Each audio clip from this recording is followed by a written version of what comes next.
ของแซ่บแล้วแต่ผู้มักครับมักไผมักมันแต่ละคนมักบ่คือกัน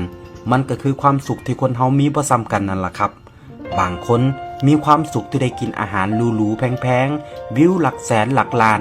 แต่บางคนแค่ได้กินข้าวฝีมืออีพ่ออีแม่ได้กินข้าวน้ำทงน้ำนาแนวกินเก่าๆที่อีพ่ออีแม่พากินมันก็สุขใจแล้วครับต้นทุนวิถีชีวิตที่แตกต่างกันมันก็เฮ็ดให้คนเฮาสุขไผสุขมันว่ากันบ่ได้เฮาถูกเลี้ยงมาจากแนวกินแบบใดเฮาก็มักอันนั้นบ่แปลกหรอกครับบ่แปลกที่แนวกินบ้านเฮาสิซ่อนความทรงจำความผูกพันไว้ในนั้นกินไปคิดฮอดบ้านไปคิดพอสมัยแต่กี้แต่ก่อนคิดฮอดตอนออกไปหา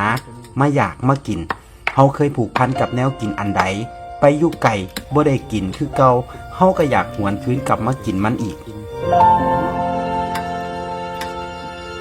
แนวกินหลายอย่างมันกลายเป็นภาพแทนของไทยบ้านเฮาเลยก็ว่าได้ครับ